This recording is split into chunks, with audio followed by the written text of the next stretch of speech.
Hello, and welcome back to another episode of WTF's AuDHD with late diagnosed sisters Ellie and Paige. We were diagnosed late. And we're here to educate. Oh, keep you a bit more a bit more energetic. We're here to educate. Hi there. We've been to the gym this morning. We've actually done it, and we're a little bit tired now, aren't we? No, I feel great. I mean, I feel good, but I also feel really tired. On today's episode, we thought it was time for us to open up personally about our fears / thoughts / just how we're feeling about the prospect of maybe having kids.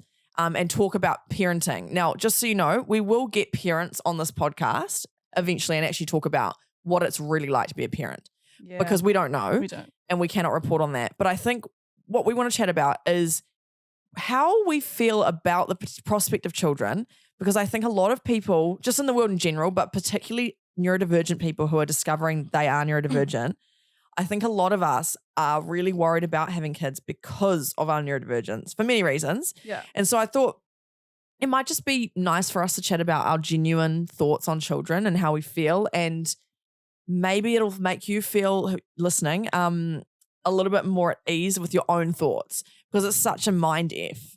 It really is. Yeah, it really is. Especially, sorry, I will say it, being a woman because of the time clock thing. Yeah. Yeah. That really stresses me out. It stresses me the F out. Yeah, it always has. Now, our listener contribution of the week, we'll just start off with this because this was kind of the catalyst. I always wanted to talk about this, but this was the main catalyst for me to go, I feel like we need to hit go on this subject pretty soon. So bless this person, 37-year-old mom from Canada, recently diagnosed with AuDHD. She has commented in our Reddit group. You can find the link in our link tree if you want to come and join our private community. And this mum was diagnosed with ADHD in 2021, but stimulants, so the medication, triggered intense anxiety and rumination. I suspected autism too, but when I brought it up in 2022, my psych dismissed it because I understood subtlety and emotions. Just want to say, any dismissive psychiatrist or psychologist that says something like that is wild because you can, even if you're autistic, you can actually learn how to understand subtlety and emotion.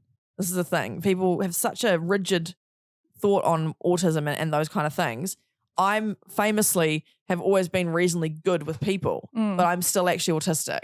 So I think it's really important to remember if you're quite intelligent too, you can learn. It's all a part of masking. And it's learning you've done from such a young age, so you don't even know that you've learned to mask it. Exactly right. So to be dismissed I've heard lots of horror stories of people being dismissed then and there because they made good eye contact. And it reminds me of my experience when I emailed that psychiatrist and said, hey, I think I might have autism. And he said, oh, no, you looked all right. You looked fine. Like crazy. In like an hour of being with you. Yeah. When you're literally masking. Yeah. So sorry that you had that experience. But fast forward to this year, this mother here is now on burnout leave from work, which is awful. And after pushing for a reassessment, she confirmed I do meet the criteria. So you finally got that diagnosis. And had to go through a bunch of burnout and a lot of dismissal too.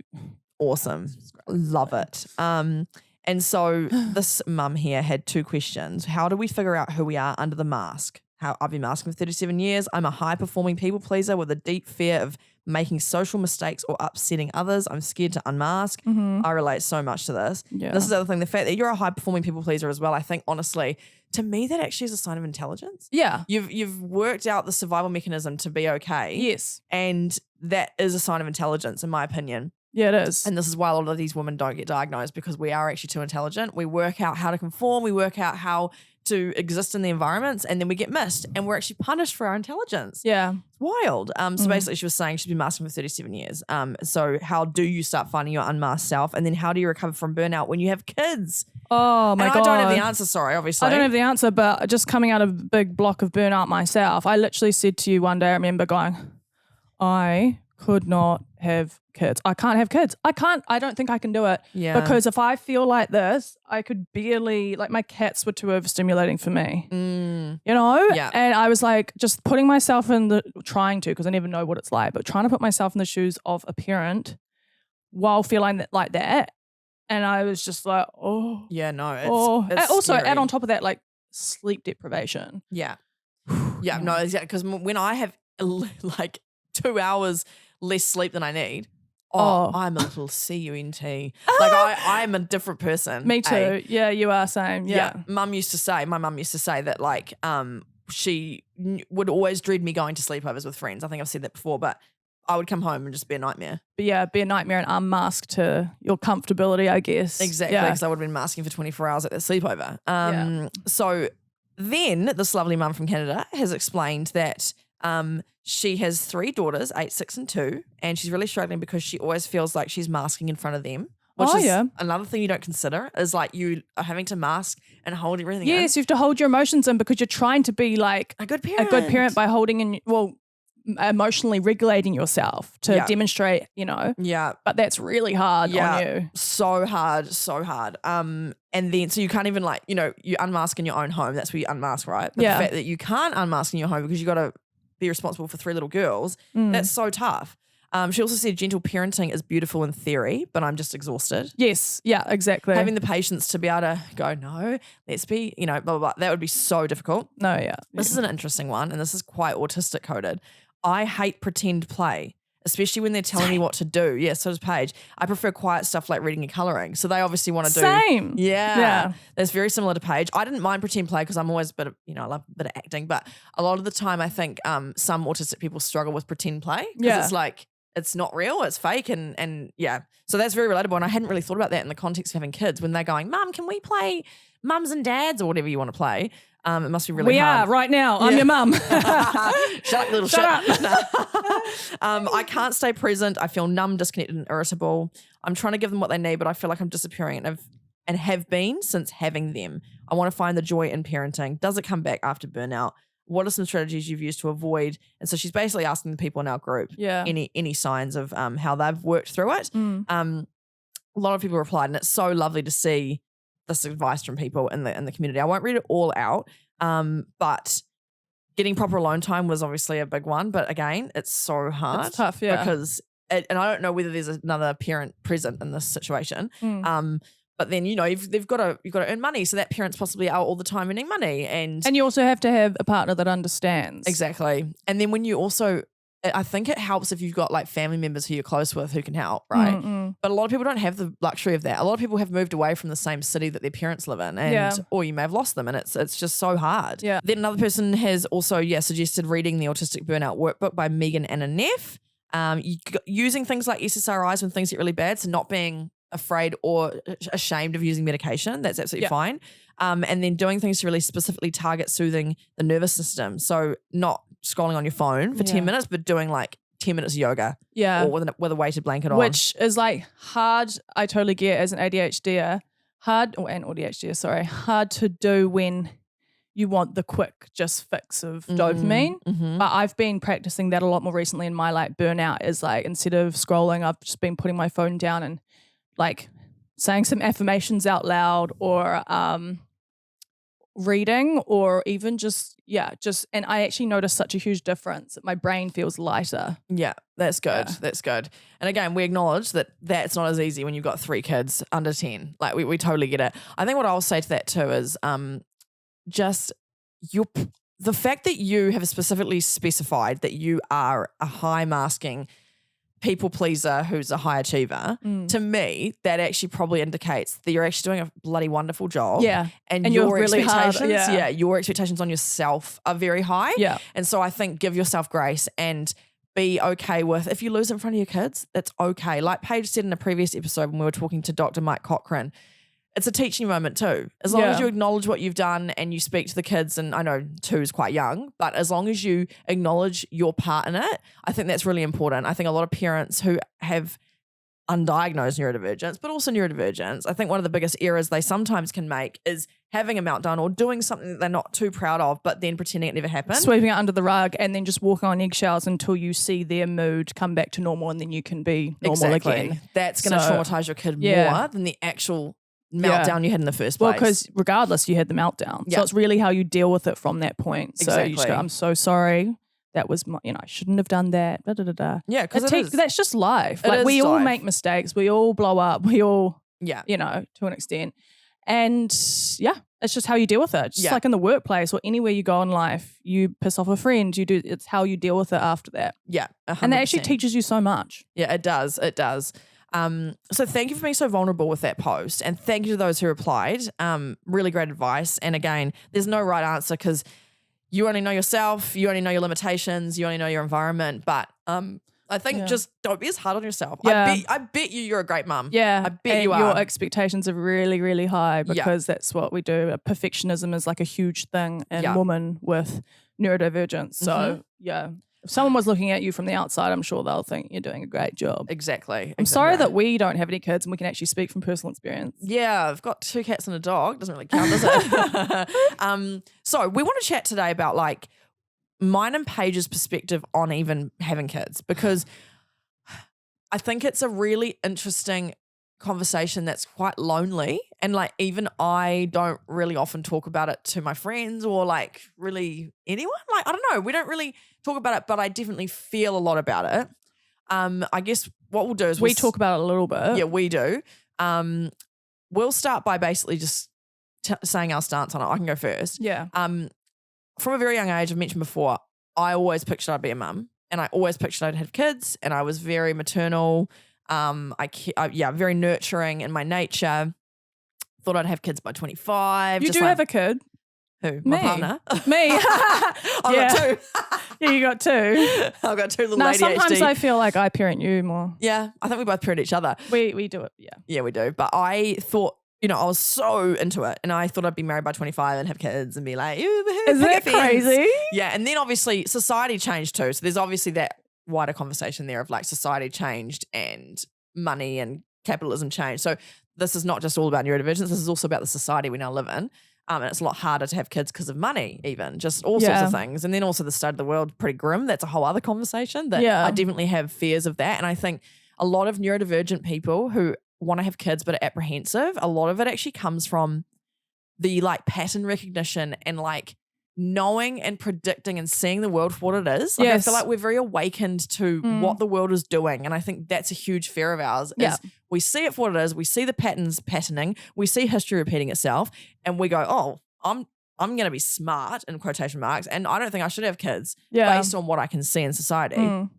I think that's another thing with neurodivergence is we're just, a lot of the time we're too aware and we're too analytical.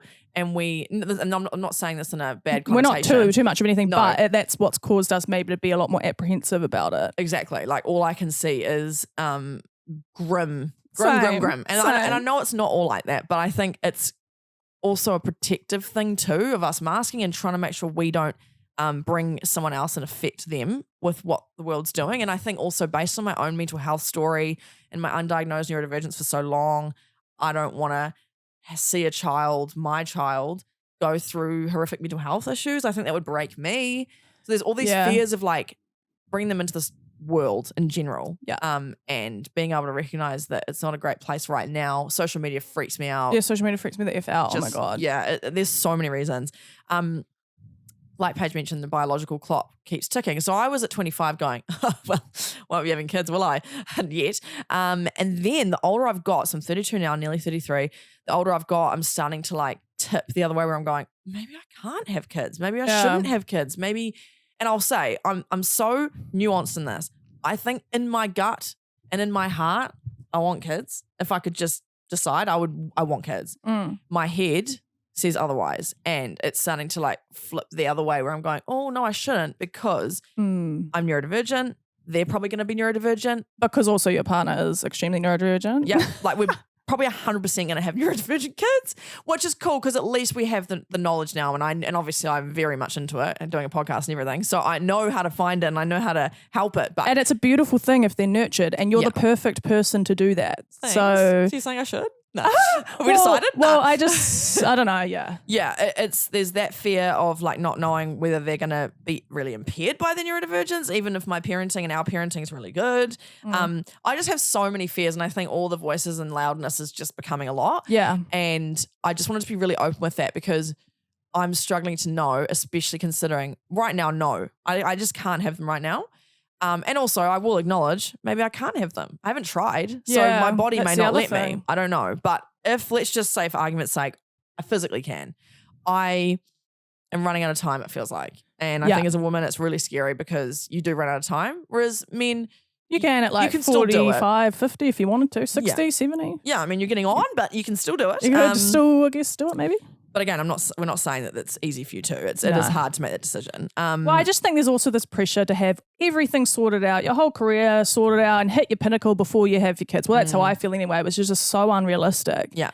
But that's also such a stress thing. Mm-hmm. Yeah, exactly. Another thing I think now that I realize a lot of my identity in my early 20s and late 20s was based around like my success or like my achievements and like what I was doing in my career. And I couldn't see a way to do both. So that was another thing. It was like, I'm going to have to sacrifice my career if I actually want to be mum. That's not a true fact, but that's what I was feeling. You kind of, for a while, have to. You do have to sacrifice some for sure. In some capacity. And that definitely scares the F out of me. Me too. I think I'm glad that I know I'm neurodivergent and that will make a difference, but I'm terrified of not being able to have a break. The burnout. I'm worried about my mental health and my burnout. Same. Yeah, totally. And especially because I care a lot. I also care about my care factor. Well, you're a perfectionist and you don't want to do anything, even hobbies, unless you know you're going to be 100% great at it, which is just completely not even possible. Yeah. So I think, there's like a level of like trying to break that like perfectionism because no one's ever going to be a perfect parent. No, exactly right. I think also people in the millennial sort of generation, a lot of our parents were undiagnosed, right? Yeah. Like there's a lot of us. If we're neurodivergent, it's probably likely that our parents and our grandparents were undiagnosed. And I think there was also a lot of trauma that was brought down. Generational trauma. From not knowing about their brains. And it was kind of predominantly put on each other. But then very much the millennials, we then started getting the internet. So we started kind of awakening and learning. We're very lucky. Yeah. Like our dad didn't know till he was 58. Yeah. But I think also the trauma from the undiagnosed for the last 100 years has really affected us. I mean, as a generation in general, I think then that's a fear too, where I don't want to put any further trauma on the next generation because I can't gentle parent or I melt down or. Well, I think every parent melts down regardless of being maybe meltdown's not the right word then, but regardless of being neurodivergent or not, like every parent does like lose it. Yeah. So I think just like that's just the reality of it. And like Dad has said to us is like having a child is, you know how you're talking about all this like negativity in the world and like, yes, that's true. Having your child is your opportunity to make a positive impact on the world. Nice. So like teach them good values, teach them, I don't know. Yeah. My best friend Charlotte, she says, you can't change the world, but you can change the world, but you can't fully change the world, but you can make your little corner of the world a good place. Yeah. Which I think is a nice way to put it. If we all just looked after our little corners together, then the whole world would be lovely. Yeah. Because every generation learns more and more, like obviously as well, which is what you're saying. But so, having your kids is the opportunity to mold the future to be a better place. Exactly right. So I think maybe just I get negative about parenting in terms of like I get like, oh, but it's so hard and like or like the world's effed and blah blah blah, but trying to like flip it more of a positive, like 'cause there are positives, I think. I think there definitely is, and we've got some listener feedback as well that we'll go through at the end of the episode of people who have very kindly opened up in our Reddit about whether they do or don't have kids and why not. Oh yeah. But so yeah, basically, long story short, I personally want them. I'm scared. I don't want to traumatize them. I'm worried about their mental health. I'm worried about the world, the climate, social media, AI. Yeah, everything is just freaking me out. But you know what? I do actually know that I would be. You'd be a great parent. Good parent, I think. I think I would, but I'm almost becoming too awakened. I feel like the longer you leave it, like when you're 21, 22, 23, I feel like you're not really thinking, so you just do it, and then you just get, you just do it. And then in our nature, it's such to just procreate. It is in our nature, and then now, the longer you leave it, it's like you become more and more aware, and it's almost like harder. Yeah, I almost just need to not think about it and just do it. But just do it. Yeah, I think there's just a lot of pattern recognition. I'm just scared, I guess, is what I'll admit, and just say I'm scared, and for many, many, many reasons. And I think that's a really common conversation in society in general, but especially with neurodivergent people. And then when you got the biological clock ticking, it's really hard. Like I think is about really my hard. luteal phase and I'm like, oh my This is God. this is the thing. And then I'll hit menopause in a few years and then, oh, jeepers. Sorry in advance, kids. But I think like you say, it's a learning opportunity. Yeah. Paige has quite a different experience than I do. That's why we wanted to bring it up because What was it? with sisters, or just your thoughts on like parenting and children in general, because from a young age, Oh like yeah, no thanks. what? Oh, I thought you meant talking about it. No, you mean to kids. I just mean full stop. Nah, Yeah. Do you want to talk about that's how you felt as a no, kid? yeah, see, this isn't true necessarily. As a kid, I always used to be really like, ooh, yuck, like who would do that? Like, I mean, every parent and my mum and dad. Thank you, mum and dad, because I otherwise wouldn't be here. I'm very grateful. But no, I always used to be like, no, I don't like babies. Yeah. They're ugly. Sorry, it's probably going to offend some people. No, but like that was like generically, like as a kid, I was like, they're so ugly. They smell like they are loud, which is ironic because I'm very loud. Oh yeah, one thing is like all the sensory issues. Yeah. Like having to like wash their shit and like just all that free. Sorry, you know continue. what? Shit, I don't mind. Vomit. Snot. Snot. Oh. We should have done a trigger warning. Some people might even sorry, want to guys. hear that word because the word itself even gets me. Yeah. Anyway, I used to say as a kid to like mum and dad, like, I have like a weird, this sounds weird. It's not like a fetish, but like I love old people. Yeah. I love old people. Like they're just so cute. Like I just would rather than have kids. I'd rather go into like a retirement village and like just sit with the old people and like play like bingo with them or some shit. Mm-hmm. And I used to say to mum and dad, like, no, I'd rather adopt an old person. It sounds so bad. No, that's great. That's your that's your opinion. It's what you want. Maybe just I'm just like an old soul. I always was an old soul. I don't know.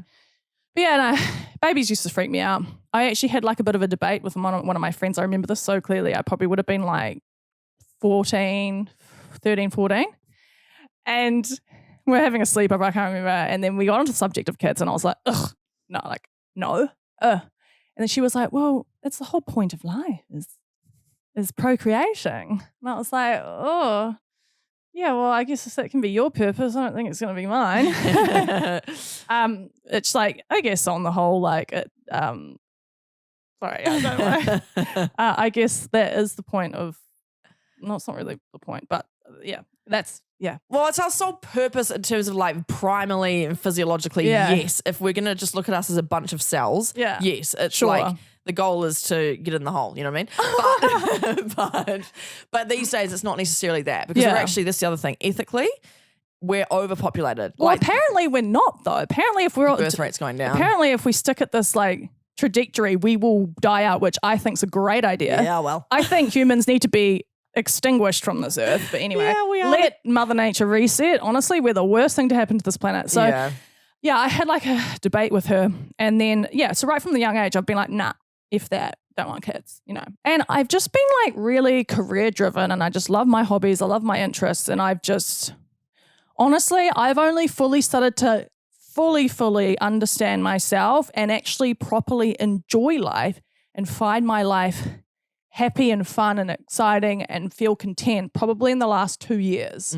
So I feel like after the self-discovery, figuring out that I'm AuDHD, like looking back at your whole life and going, holy F, not really having much memory, to be honest. Like I feel like when you're just surviving through life, like your memory isn't great. Yeah, I don't remember a lot of my 20s. Yeah.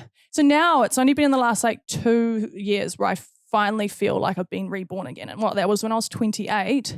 So I feel like I've barely lived my life. I feel like I've barely hit my potential. And I love my time. I love some people, I can't stand it when people say this, like, oh, that's selfish. Sorry, selfish to who? My unborn children that don't know they don't exist. Yeah. I think it's actually not selfish. I think that if I'm not 100% sure that I want kids, it is the selfless thing to do to not have kids. Yeah, it is. I think you should only have kids if you are 100% sure that that's what you want. Because then if you're not fully in it, then that's going to also impact them. Yeah, because I think from what I read and see, everyone says their kids are like the greatest things and they love them. They'd never trade them because I can't imagine that love must be just insane. Yeah, it must be really cool. I would love to experience that. I really would. Don't get me wrong. Yeah. But I've lost me train of No, thought. you were saying, oh fuck. Yeah, no, we've forgotten.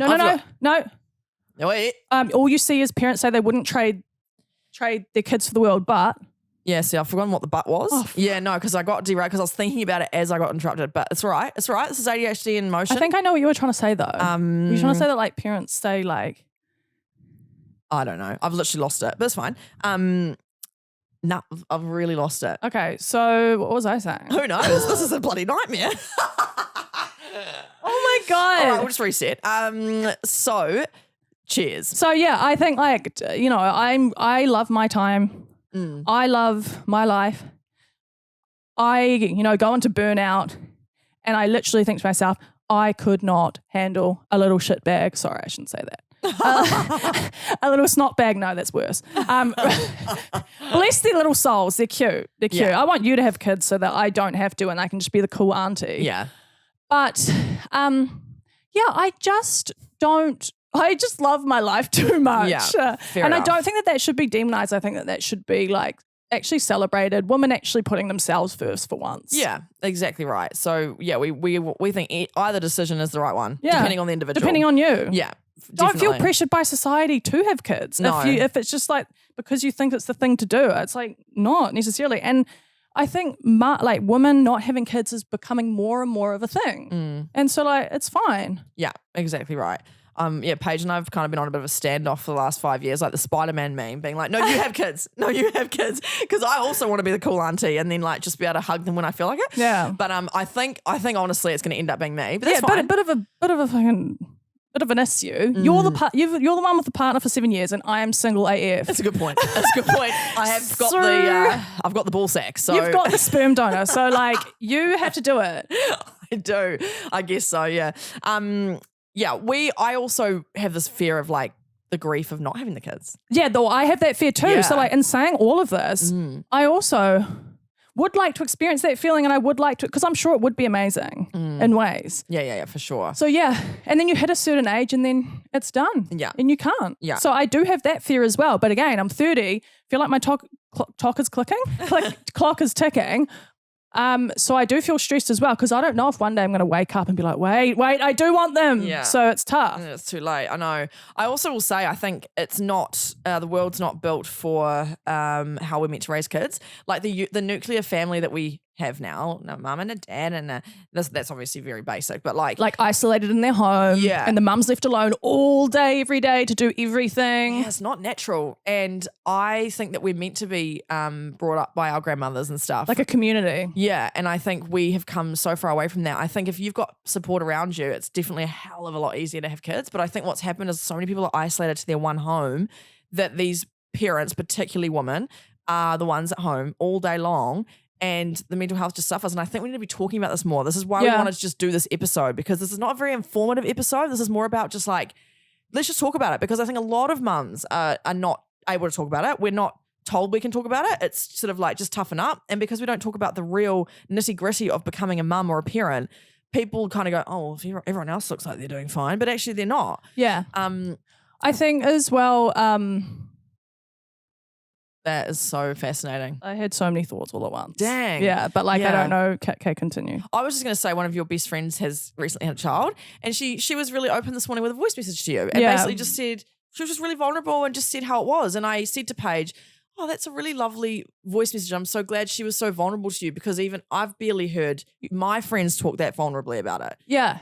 I feel like people don't talk about it. Yeah, I don't know. Are they scared to scare people off? Are they know. scared to, I don't know. And it wasn't a bad message either. It was like No, a mix of like, I'm happy, but oh my God, it's crazy. It was quite beautiful. I smiled, I laughed, and I almost cried all in one. Like it was really, like it's quite a journey, like she said, and it's like beautiful and I love hard, it. but yeah. Yeah, I think we just need to be more open about it and talk. And like, this is why seeing this Reddit community forming and people talking about their experiences, it's so wholesome to me, because I think at the end of the day, if we all just knew that we're not alone, we're all feeling these similar feelings, everyone would be a lot better for it. Yeah. Yeah. I just thought as well, back to like another reason why I don't necessarily want kids. I actually, like, when I think about it, would, if I was financially stable, felt good in my career at 35 and had a beautiful, supportive, loving partner that I could see being a great father, I would love it and I would consider it. Mm-hmm. So many things have to align in order for me to feel comfortable in having a kid. So one point as well that I always talk about to you is like, maybe it's my justice sensitivity or things have to be fair. Yeah.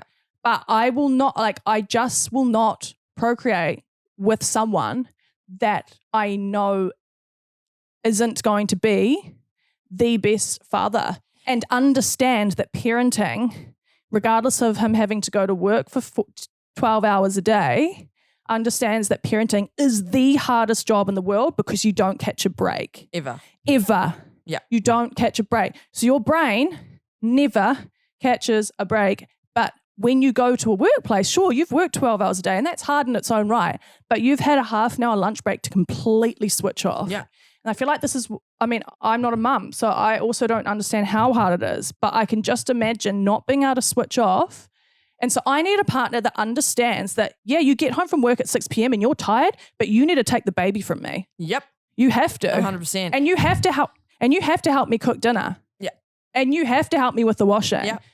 Like, because sorry, like it's just, and so it sounds crazy or like it sounds maybe shit, but I just don't know if there are a lot of men out there that understand that to that extent. Yeah, well, you haven't found one. Honestly, yet. I haven't. Yeah, and I think that's another massive possibly neurodivergent thing too, is that whole like has to be fair thing. But it also makes sense in our heads. It's like it makes total sense. It's our kid. Half the kid's me, half the kid's you. You should be doing at least half with me. And I think people underestimate what it's like being home 10 hours a day with a child or 3 and not having any break. Even the toilet, they're knocking on the door going, "Mummy." Yeah. Also, just thinking about their safety. If you've got 3 kids running around, like there's a parenting, but there's also like having your eyes in the back of your head. If a kid's gonna jump off a freaking couch and smash their head into like the dining room table, like something I probably would have done. Yeah. This is the thing, like you cannot switch off. And so like people that don't understand that, yes, you've been to work for 10 to 12 hours a day.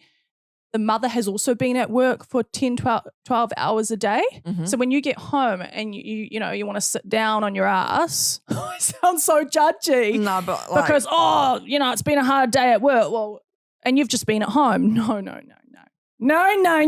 Anyway, I was actually going to make another point. I saw this reel of this man who had been a CEO, had been in the workforce for 20, 30 years at the top of his game. And then at like 45, he was a full-time parent and he was at home with like 2 or 3 kids. I can't exactly remember the exact, And in this clip, he talks about, I'd been at the top of my field at this. I'd managed a team. I'd done this. I'd done that. The hardest job ever that I now see as being a full-time parent at home with these kids. Mm-hmm. And my empathy now for women, or just other parents, that are full-time parents. I feel like it's not something you get until you do it. No. So it's rich coming from me because I'm not a parent, but I can just imagine never being able to switch off. Exactly. And I think that's why another one of your big things about children is like just all the factors have to be right. You have to know that person you're with understands that when you get home from work, you don't stop. Yeah. Because I don't get to stop. Yeah. It has to be completely fair and you have to be supported. Because also the other thing was when the woman has the child, the hormones are changing for like a year after that. Yeah. And like you're not your same self because you're adjusting from having a baby in your belly and then not. And then, oh my God, it's so much. Also like just breastfeeding, all the things you have to do. Like it's just, That's the other thing. Like we haven't even mentioned like sensory overload. Even the thought of people sucking my boobs. No, babies, breastfeeding babies. That also freaks me out because I'm very touch averse. And so that is like, oh my God, they're going to be on me for like ages and like I'm going to get hot. You're going to get touched out, they call it. Yeah. Yeah. And then like screaming, like you were a bit of a screamer when you were a kid. I was. And you definitely overstimulated our mum, because dad was often at work back in the day. Yeah. And overstimulated me actually too. But then I also overstimulated you. It's fine. No, you didn't. No, I did. I probably did in some ways. I annoyed you in some probably ways. smack you. Yeah, no, you did. But yeah, even the sensory overload, I'm like, oh no. Yeah, no. For sure. But let's read a few of the community, Because we'll hear it from the horse's mouth, not the horse's ass, because we don't actually know what we're talking about. But we just want to share that's where we're at with kids. Yeah, but also I kind of want them. Me too. And you know what? That's why it's hard. I really want to give our parents grandchildren. That's the other thing that just like kills me inside. I'm like, I really want to see them as grandparents. And I know it shouldn't be the sole reason I have them, but it's definitely something I think about a lot where I'm like, They deserve to be grandparents. They'll be the best grandparents. And I know I'd have really good support. Like, this is the thing. I'm coming from a place of actual privilege still. I know I'd have good support from you. Yeah, from do you parents. know what? So I just interrupt you, but do you know what I've also verbalized? Is that I would consider adopting. Yeah. Like a little 2-year-old, 3-year-old or something. Skip the baby phase. I don't need to be a biological mum. I see the beauty in saving a kid. Saving? Is that the right word? Giving a good life to another, that hasn't had the best start. I don't know. Yeah, no, that's lovely. All right, I'm going to read some comments and we'll just see what people are saying who have kids. I'm a mum of 2 in my 30s. Kids are both toddlers, 1 and 3. It's challenging. I'm overstimulated daily. I always said I wanted to have 2 kids ever since I was a teenager. After having my first, though, I realised how overstimulating parenting was, and I wasn't sure if I could have a second one. My hubby convinced me I could do it, and that he wanted our first child to have a sibling, as he didn't have any siblings growing up. So that's the other thing. It's like you do one, you're like, oh God, I got to do it again. I got to do it again, And I would want to give them a sibling ideally, because our relationship is so amazing that I would want my child to feel that. I mean, do you think that? Yeah, it's fine. It's right. It's fine. Then she says, I do not regret having a second child. I love our children so much, and watching them learn new skills is so rewarding. Okay, that's nice. That's really nice. I've heard it gets easier as they get older, but I don't know how much I believe it yet. I think when they get older, I think my fear is that I'm not going to be able to have my eyes on them and I can't control them. And I'm not saying I want to control them, but when they're teenagers, that's going to freak me out because you have to trust that you've done the right parenting, that they're going to make the right decisions. Yeah. And I think that for me will be such a hard one if I have kids. This person also says, I have sensory supports like loop earplugs and sensory headphones. So they obviously wear them. I still have meltdowns and shutdowns at times. But since being on medication, I'm finding it doesn't take me as long to regulate after it. So that's good. I used to spend so long after a meltdown processing and still feeling the raw emotion for hours or sometimes days after. So thank you for your insight there. So it looks like that's nice. So we need to see more positive stories like this, please, because I am a negative bitch. They also said, I will say if you're going to do it, I hope you have support networks around you. I know my hubby and I couldn't have done it without the support of our families nearby. This is what we were talking about before. Yeah, it needs to be a community. Yeah, I understand many people don't have this. And for that, I'm sorry for us neurodivergent folks. A village is important to utilize if you can when raising kids, which I think that's the main point. I think as long as we can lean on people. That will make a massive difference. Yeah. Someone said, yes, I will echo the point on support networks. Both our parents have aged out of being able to assist with care over the past 5 years. That's my fear too, is if I have them too late, our parents are going to be too old. Oh, fuck. You know what I mean? Yeah. We definitely feel their absence are definitely worth giving thought to. As an extremely asocial person, I should have been more intentional about maintaining connections with other parents that I did have. They are invaluable once the kids are above 6. Just to get that trusted babysitting or reciprocal care, that's so helpful. So thank you for that very vulnerable feedback. This person said, I've always really wanted at least one kid. Sadly, I've just had a rough time with my undiagnosed life, plus religious trauma, and only just got diagnosed last year after searching by myself for answers for over 15 years. Yeah. So as I'm about to be 40 soon and still nowhere close to getting have a partner or a stable job close to home, I doubt I'll get to have kids I've always wanted. Yeah. I cry pretty much every time I have a period and lose another egg down the drain. Aww. I see my sisters with their perfectly timed lives, marriages to the loves of their lives, several kids each in lovely homes and things. And though I'm happy for them and love being an auntie, it's so freaking hard for me too. I get so mad at what feels like so many wasted years. Yeah. Just a moment for you. That's tough. Yeah. And I'm sorry. I feel you on that. Yeah. It's really unfortunate that you didn't have that diagnosis earlier. And this is, I guess, the benefit of finding out early. Yeah, this is like what I said. I only feel like I started living my life 2 years ago. Yeah. Really. Or maybe 3. Yeah. Oh, we're here for you. That's really, really rough. Yeah. Thank you for being so honest too. Like all these people are being so honest and I really, really appreciate it. I am 30 and have 2 boys, 6 and 10. Both are definitely neurodivergent like myself, but undiagnosed. I decided I don't need to get them assessed at this time because they don't have high needs and I feel like I'm well equipped to support them if they struggle in life. I'll have that talk with them when they're older about what it could be. Being an AuDHD parent is very tough. I have struggled a lot being their parent, and if it wasn't for their mother, who was the most supportive person ever, I wouldn't have been able to do it. So this is obviously the father. I feel like I've been suffering from burnout ever since my first was born, and a lot of days I find it difficult to get up in the mornings and face the day ahead. I could honestly talk all day say about my experience as a parent, but I'll stop there for now. Aw. Now on to the good parts. Being a parent is the single most rewarding thing I've ever experienced in my life. Aw. They're my two little partners in crime, and I love my children more than anything in the world. We thrive off each other's quirks, stims, and special interests. My firstborn got me back into my special interests like Pokemon and gave me new hyperfixations like football. But this led me to learning that I love football jerseys, and the reason I do is because I'm very sensitive to heat and I sweat a lot. So wearing jerseys helps me regulate this.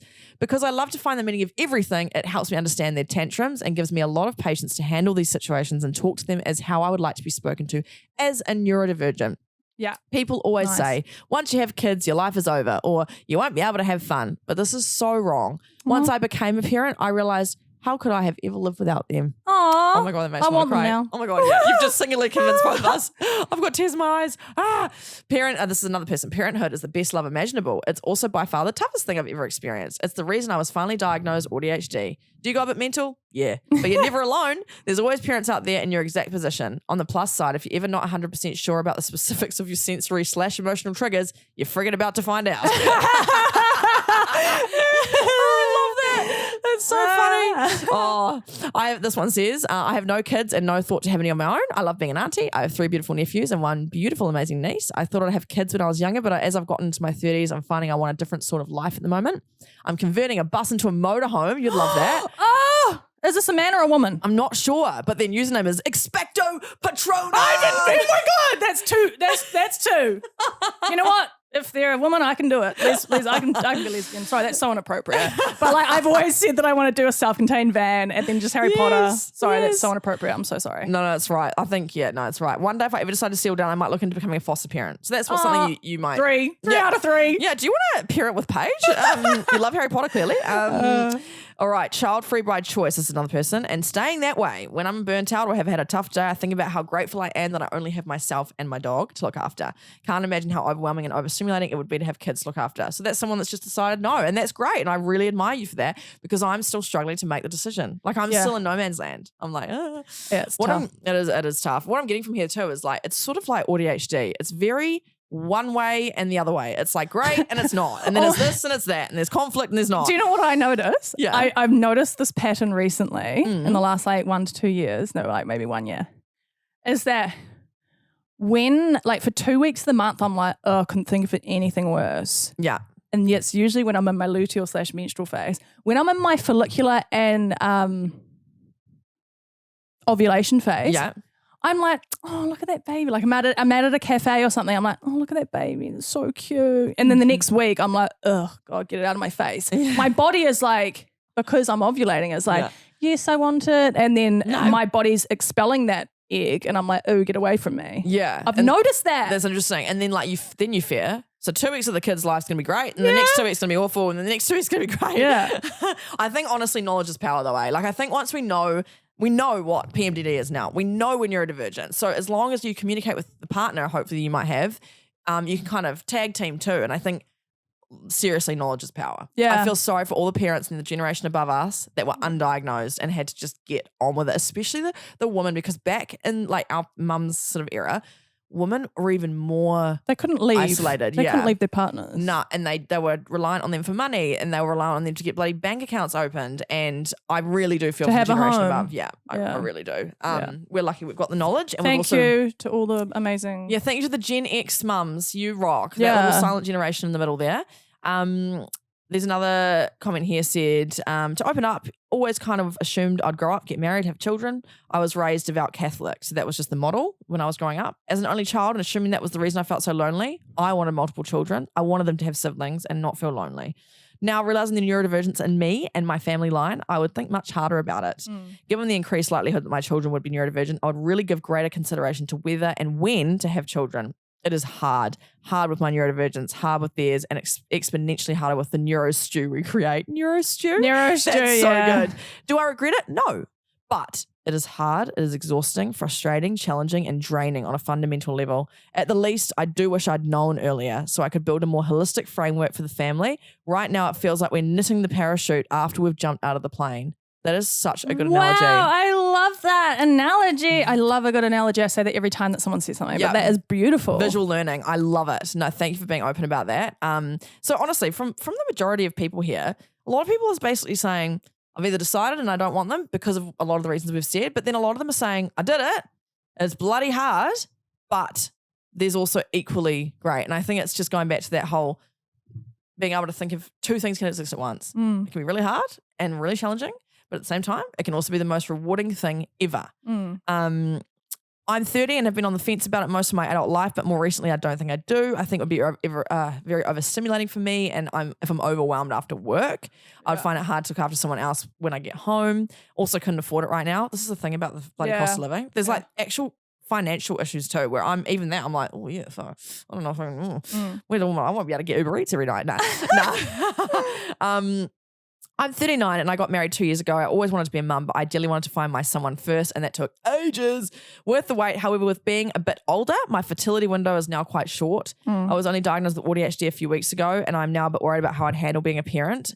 Oh, wow, so it's very recent for you. I have a close friend that has ADHD, and she has struggled so much having her two children. Yeah. PND, so postnatal depression with both.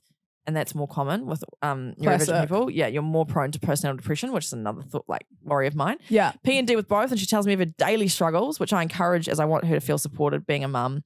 And I'm concerned I'll have a similar experience. I teach children dance, and I have a niece I'm close to. Very different from having my own. I adore children, and I want them myself, but if it doesn't happen for us, that's also okay. I guess I'd just having to gather a village for support if we do end up with children, but it's a bit scary. Yeah, it is so scary. It's so hearing all these scary. stories, I'm like, yeah, I would like it, but it's just, there's so much to consider, and it just scares the frick out of me, man. The amount that as well, like our bodies, it takes a toll on our mind, bodies, and everything. Totally. But I know it would be so rewarding. Like even when I've got a nephew, my partner's nephew, and I see him learn things, and I observe him, and I see him pick something up, and I feel rewarded by it. Like I'm like, oh my gosh, look at him learning. So I can see why you it would can do be that amazing. with dogs. Yep, cats. Yeah, true. You see my cats. They can spin. They can sit. You can teach them stuff. That's true. I'll do one more because this is a really honest one, and I actually really, really appreciate this person here. Growing up, I knew I didn't want kids, didn't like children, didn't want them, wasn't maternal apart from towards animals. Sounds very similar to you. That is me. You didn't mention that actually. Paige has always been very into animals. No, but yes, very. But like very into Like it's like animals. it's one of my special interests. I Sure is. Yeah. Got into an age gap relationship who didn't want more children, all going well. Fast forward to hormones playing the devil on my shoulder, and I'm battling my rational, logical brain of knowing I didn't want children to biologically yearning for one. Oh my God, this is what I'm going through. This is what Dad said to us. Like one day it'll It's gonna just click. I've still been waiting though for that little devil to come on my shoulder. It hasn't. No, I think my devil's starting to yell a little bit louder. I guess it's maybe the time frame that puts that pressure on more. Yeah, Yeah. I'm getting older. Plus, I have a partner of 8 years, so like it's all set up to go. It's just you just got to haven't shot the bullet yet, if you know what I mean. Sorry, No, that's funny. it's graphic. So devil on the shoulder, internal and external chaos, huge disruption to my mental state. Fell pregnant accidentally. We made a pro-con list and planned to terminate by mutual agreement. I love how they made a pro and con list. yeah. That's what I'd Well, do that's too. smart. It is smart. Father agreed to accept responsibility for the decision to keep/not, changed his mind and decided to keep. Oh. I'm now a mum of one 30-year-old, diagnosed after having my now 2-year-old. Huge history of anxiety and depression, lack of functionality. If I'd had a crystal ball to see what my life would be like, it would have held more sway on our pro-con list on deciding whether to keep that pregnancy, and probably would have swayed towards termination. I love my child with every fiber of my being, and I can't imagine life without them. But I think we made the wrong decision having a child, and my autism and ADHD are a huge part of that. Not to mention my anxiety, depression, and the general heightened sensitivity to everything negative, executive function, RSD, you name it. I found out there unfortunately is no correct answer, and nobody's experience can ever fully compare to another's to help inform your chosen route. I hope you can make your best choice. Thank you for being so honest. Yeah, thank you for that honesty. I feel like parents, of course you would never change anything. Of course. It's not physically possible. So yeah. And once you meet them, I'm sure it would be like the amazing. most amazing feeling. I don't doubt that for a second. Yeah. But I feel like people they're scared to be honest like that. I agree. Because it's going to come across as being, a bad want your parent. But kid. no, two truths can exist at once. Doesn't mean that you don't love your kids. It's just like thinking about that alternative reality and going, ooh, I am suffering a lot. Yeah. I think that's also why I am probably not, because unless I have an enthusiastic yes and know in my soul that I want to, I probably won't. Yeah. Yeah. But then fair I want enough. it. I know. So every time I make a decision in my head, like, yeah, no, I'm not going to do it. Yeah. No, I want it. Yeah, I and know. then I'm like, no, I think I do want them. No, I don't. I just can't. It's so much to consider. It's so tough. Yeah. So we just want to be really honest and open in this episode and be vulnerable and just say that these are the thoughts we have in our head all the time. And it's really rough because, yes, I want to be a parent. Yeah. Yeah, I do. Yeah, sure. But I don't. Yeah. And I'm scared. And I also, a lot of it's to do with the state of the world and the pattern recognition and just understanding the world. I feel like I personally understand the world a bit too much in a negative way. Mm. And that really impacts it's like I'm too woke's not the right word, but it's like I'm you're too too awakened. aware of everything. Yeah. But I think in conclusion, people aren't necessarily regretting their children. I'm actually quite impressed by those responses. I kind of came in thinking they were all going to be like, I regret it. Yeah. And I've been pleasantly surprised that like even, people like me who are overstimulated are still like, no, it's hard, but it's amazing. So it's made me feel a bit better. Yeah, nice. So thank you for being so vulnerable. We really, really appreciate it. Please let us know if you haven't got kids, because there weren't a lot of people there. Well, some people have commented, but if there's anyone out there who feels like me, like any more that are sort of going, I want them, but I don't know, just let us know in the Reddit group, because I feel like if we all talk about it, we're all going to feel a little bit better, Yeah. And well done to all the parents out there listening who have kids and are battling every day and getting through every day. Please show yourself self-compassion. Yeah. Please just be really kind and lower your expectations on yourself, because I'm sure you're doing a bloody great job. And when you're in the trenches, you probably just see all the bad things, but you're probably doing an amazing job. Exactly right. I think as long as you know you're doing your best, that's all you can do. Yeah. And I think when your kids are adults, they'll grow up and they'll realize, They'll understand. appreciate it, yeah. They'll know that it was tough for you. We have so much empathy for our parents. Like I'm so appreciative and grateful. Yeah, I have so much empathy for them the older I get, of how hard everything must have been for them.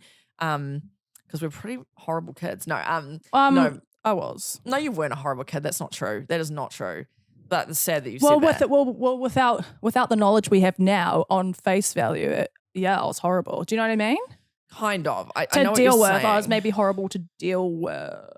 Yeah, but even then, I think it sucks that that's clearly the sort of very strong conclusion you've made. Well, I think as well that's a huge factor in why I don't want kids, because I look at like the experience that my mum had with me, and dad, sorry, but or the way I felt as a kid and how naughty and bad I felt.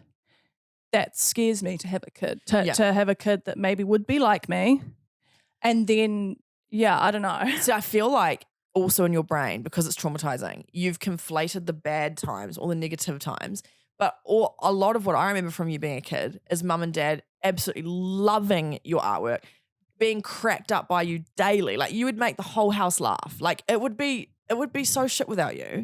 Thanks, bro. I want to cry. Oh God. Oh, thanks, bro. No, but it would. Like I don't want you to feel like you were just a little shit, because you actually weren't. You were actually freaking hilarious. No, thank you. And I know. You gave mum and dad so much joy and pride when you were like nailing all your athletics, and you were great. You are great.